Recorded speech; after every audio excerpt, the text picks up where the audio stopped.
Yeah, this is huge news. So big breaking news, and we're getting this from, a few different sources, some local news sources in India, and of course, our social media is lighting up. Always. So we're seeing this from a lot of different places. Yeah. But what we're seeing is that the the Enforcement Directorate in India, has conducted a number of raids. Yeah, multiple raids. Yeah, multiple raids on this real estate group.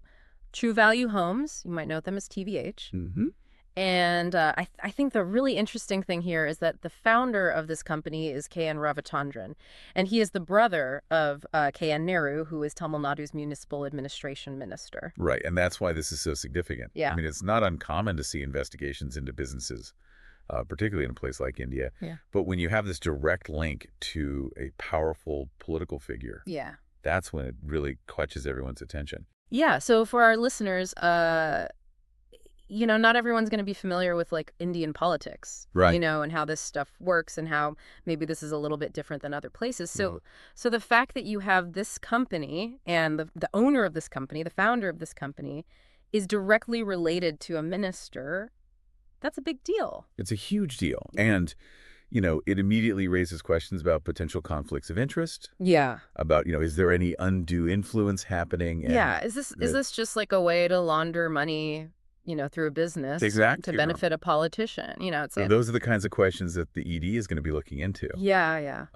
And, we have to say right now, we don't have any evidence to suggest that's the case. Right.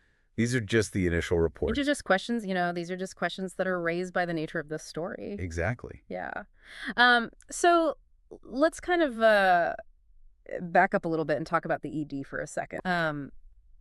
For people who aren't familiar, the ED is kind of like India's version of the FBI when it comes to financial crime. That's a good way to put it. They go after the most serious financial offenses, things like money laundering. Yeah, bank fraud. Yeah. We're not talking about somebody pouncing a check here. Right. We're talking about serious financial crimes. Absolutely. And they have a lot of power at their disposal. Yeah. They can conduct these raids, they can seize assets, they can make arrests. And they have been really active in recent years. Oh, yeah. Very active. Cracking down on all sorts of financial crimes. Especially in these high-profile cases. Yeah. Involving, prominent businesses or politically connected individuals. Yeah. So, the fact that the ED is involved here, that tells us that they're taking this seriously. They're not messing around. They're not messing around. Yeah, this is not a small matter. Right. And the scale of these raids is another indicator of how seriously they're taking this. I mean, we're hearing reports of at least 10 different locations. Yeah, 10, maybe as many as 13. Across Tamil Nadu. Yeah, including Chennai and Trichy. So this is a major operation. Huge operation, yeah. And it suggests that the ED believes that there's a lot more to this than meets the eye.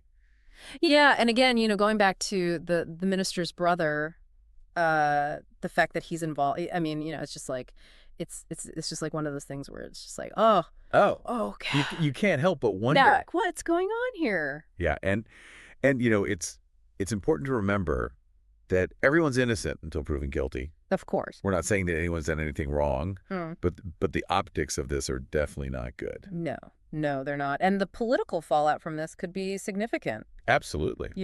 You can bet that the opposition parties are going to be all over this. Oh, yeah. They're going to be using this to attack the ruling DMK party. Yeah, and it could even lead to calls for the minister's resignation. Potentially. Yeah. I mean, it depends on what the ED finds. Yeah. But even if they don't find anything directly linking the minister to any wrongdoing, this is still going to damage his reputation and the reputation of his party. Yeah, and that can have a real impact on their ability to govern effectively. Exactly. Yeah.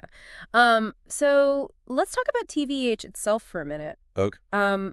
We don't have a ton of information about them at this point. Right. But we do know that they're a pretty big player in the real estate market in Tamil Nadu. Yeah, they've been around for a while. Yeah. And they've been involved in a lot of different projects. Yeah, both residential and commercial. Mm-hmm. And they have a reputation for, building quality homes and, being a reliable developer. Right. But, this whole situation obviously casts a big shadow over that reputation. It does. Yeah. I mean, how can you trust a company that's being raided by the ED for bank fraud and money laundering? Yeah. It's going to be hard for them to shake this. Yeah. So what happens next? Well, the ED is going to continue their investigation. They're going to be going through all the evidence that they've seized. Yeah. Looking for any signs of wrongdoing. Financial records, bank statements, all that's... Emails, text messages, anything that could be relevant. Yeah. And, this could take weeks or even months. Yeah, it's a long process. It is. Yeah. And at the end of it, they'll decide whether or not to file charges. Yeah. If they do file charges, then it'll go to court. Yeah. And, that could be a long and drawn-out process as well. Yeah, yeah. So we're really just at the beginning of this story. Yeah, yeah. And it's hard to say what's going to happen next. Yeah, it's hard to say where this is going to go. But it's definitely a story that we're going to be following closely. Yeah, so for listeners, and if you're interested in this story, we encourage you to stay tuned. Yeah, we'll be keeping you updated as more information becomes available. Yeah, and in the meantime, just keep in mind that this is a complex situation with a lot of moving parts. Yeah, there's a lot that we still don't know. Yeah, and it's important to avoid jumping to conclusions. Absolutely. Yeah, we need to let the investigation play out and see what the facts are. Right, and even then, it's important to remember that there are always multiple sides to every story. Yeah, and we're just trying to present the information as objectively as possible. Exactly. Yeah, so we'll leave it there for now. Sounds good. We'll be back soon with more updates on this story and other breaking news. Stay tuned. Okay, thanks for listening.